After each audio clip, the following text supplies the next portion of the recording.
wondering why so many entrepreneurs fail? About 80% of them, at least. Even with online businesses, which are usually a lot, really, no exaggeration here, a lot easier and less risky than traditional businesses. And many still continue to fail. In part 1, I talked about the 3 first reasons. In this video, I'll mention 3 more, and the following video, the last 3. In part 1, I gave you the top 3 mistakes that relate to the phase of setting up your business when you start out, okay? Now we will start talking about the biggest mistakes that can literally kill your online business when it comes to promoting your online business. I'll mention 3 in this video and the last 3 in my next video. And again, these mistakes are related to promoting and operating your business, not the setup phase. For this one, check out part 1. As usually, make sure you watch till the end to hear another great tip, business or productivity. So why should you listen to me? Again, if it's your first time here, welcome. I'm Diana. I'm an entrepreneur with 20 plus years experience and a business coach. I have founded several companies, including 3 online ones, each on a different business model, and I help dozens of clients solve their business and marketing challenges. One of my recent missions has become to help people who want to escape oppressive, toxic work environments build their freedom through their online businesses gradually. And it takes time, okay? If you don't know how much time, check out this video.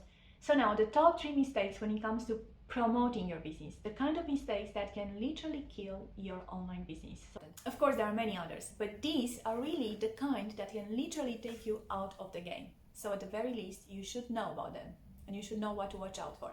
Number 4, no basic knowledge about the main marketing channels and tactics and what it means to have a smart, highly effective marketing strategy in place. First, you should know that a recent study found that organized marketers are 674% more likely to report success than their peers. So not learning a few basic things about the main marketing channels at your disposal today and not understanding the criteria for an effective marketing strategy can lead one to failure, because there is so much to do when it comes to digital marketing and people very easily get lost and give up. Let me give you a very quick rundown of my top 8 recommendations, the ones that I give to my clients when it comes to digital marketing. First, learn the basics. Learn a few basic facts about the main marketing channels, their main demographics, their pros and cons, for each. That will prove invaluable down the line. Second, one important principle to remember, always start with organic marketing and make your first sales before doing ads. Organic is the initiator, paid marketing is an accelerator, as they say. Endorsed marketing is the extra if you want, and can definitely be considered part of your organic marketing, I would say. Number 3, choose your marketing channels based on long-term return on investment, ROI. Understand the difference between search engine channels and just social media channels, and avoid investing time and effort in those channels that offer a very low return on investment long-term. In other words, there is a big difference between building a great Instagram profile versus a YouTube or Pinterest profile. The first one is less valuable long-term, and the other 2 are both search engines, which means your content marketing efforts can pay off really long-term. Many channels offer very low return on investment, which will unfortunately undermine the hard work you've put into creating your content. So choose wisely. Choose your marketing tactics based on long-term return on investment. Learn the difference between a short-term or long-term traffic generator marketing tactic. Short-term tactics, they usually see results quicker, but they require more maintenance or reinvestments, like ads, for example. Long-term tactics, they take longer to see results, like SEO, for example, but they are more evergreen and they require little to no maintenance. Ownership counts too. Don't neglect the one channel that you should always aim to invest in long-term, email marketing. So don't neglect to grow your email list. It should be part of your mix, by the way. This is your main online real estate, if I can use this term. All the other audiences you build or host it on someone else's estate. That could be risky long-term. Another online asset you could build is, of course, your blog, provided you are building your own site and you're not hosting it somewhere else. Consistency is key.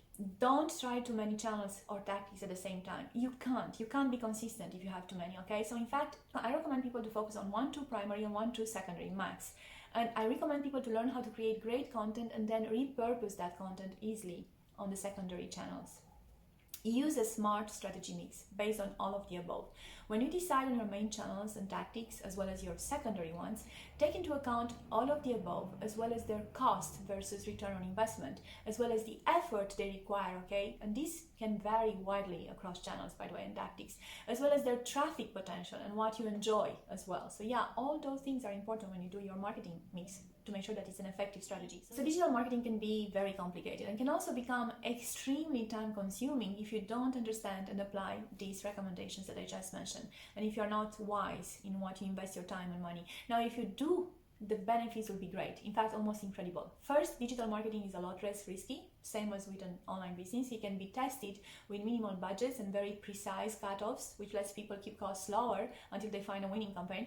Then they can scale very quickly and very aggressively these winning campaigns with incredible results, exponential results. I say, oops. So let's just say, I doubt you will ever regret learning to do it well, digital marketing. Finally, if you want to save a lot of time, in my mini course, you can learn the main important facts about these marketing channels and how to choose well in just one infographic. It includes, by the way, all the main channels, the main stats, statistics about them, summaries of the pros and cons for each one of them. I put a link in the comments below. Mistake number 5. Now, as you can imagine, because of all the benefits of online businesses and digital marketing, the web has become very crowded and it becomes more so by the second. So the next mistake has a lot to do with the fact that the competition has increased a lot and keeps increasing, and therefore things that used to work 5 years ago no longer work so well. For example, people used to give their email addresses much more easily in exchange for a PDF, with some tips on a certain topic that they wanted to hear about. Well, these days, these type of freebies, I'll say checklists, are a lot less effective, I think, except for topics that are really unique and really interesting. So I'm not saying they stopped working altogether entirely. I'm just warning you about the trends and how to be smart, okay? So mistake number 5, please don't use a low-value, non-strategic freebie. If you want to build your email list with the right kind of people, which I think should be, as I explained above, a top priority, here quality over quantity very much applies. Just offer something for free that is really high quality, in fact something that way exceeds your audience expectations if you can, and I promise you won't regret it. Also, it doesn't matter, if you grow your list for like to 1,000 very quickly. If these people are not really the right people for you, if they can't invest in your offer, if they won't be beneficial long term. Lots of influencers out there who have big audiences, they're just broke and unable to monetize their influence. So don't be one of them.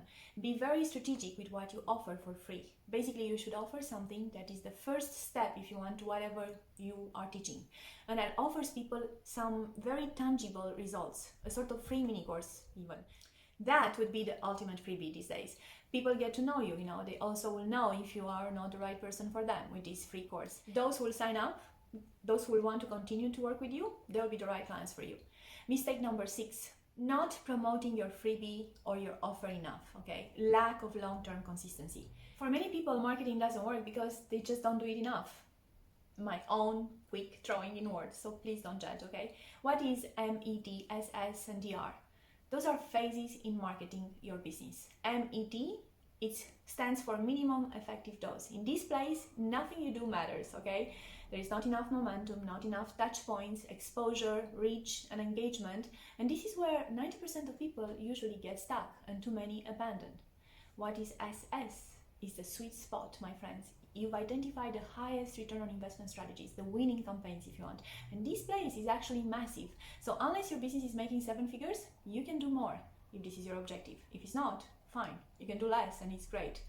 DR, diminishing returns, the place where more effort, more money, more time isn't going to pay off. Very few businesses, by the way, get here, and no need to get here actually. You can stop and you can profit from your business while in the sweet spot. Also, don't worry, because again, there are very small chances that you get to this point. So coming back to the mistake number 6, many of those 80% who fail usually get stuck in the med phase. So how many times do your customers need to see your offer before they buy? Take a guess. It's called the marketing rule of 7, and you probably heard of it if you've been in marketing for a while. The marketing rule of 7 says that a prospect needs to see or hear an advertiser's message at least 7 times before they will take action to buy that product or service. Other studies recently say it's more like 12 these days. So these things, of course, are not mathematics. So don't worry about the exact number. Just get the message, okay? And make sure that your marketing, everything that you do, your strategies are crafted in ways that allow your prospects to see you often enough, at least when you start out. Another entrepreneur called this omnipresence. That's how he called it. And I think it's rather a big term, but the message is the same. And there are simple ways, by the way, to incorporate this rule into your campaigns. It doesn't have to be complicated. Now, another tip that goes well with the last point is the importance of measuring your strategies. You wouldn't fly a plane, right? And you wouldn't launch a rocket, or you wouldn't build anything for that matter without proper telemetry, right? Yet in marketing, people often launch without sufficient instrumentation, if you want. leaving them entirely unable to truly understand what's going on. And this is also a very common, I would say quite stupid mistake, because digital marketing certainly makes tracking our results significantly easier than it used to be. I used to work in advertising before, it wasn't that easy, believe me. So conversion rates, customer acquisition costs, user behaviors, digital marketing offers a big variety of data that savvy business owners can sift through to uncover insights. Invaluable insights. And this is not difficult, okay? Usually 1, 2, maximum 3 main KPIs, key performance indicators, are enough for you to track each channel and strategy. My mini course includes examples of the main ones that you should track, so if you want to check it out, it's in the link below. Research shows that marketers were 414% more likely to report success when they documented and measured each one of their strategies. This is, by the way, a 2022 study by CoSchedule that includes 70 countries and more than 500 participants. Finally, in part 3, we will learn the last 3 biggest mistakes people make when it comes to operating their businesses. Stay tuned.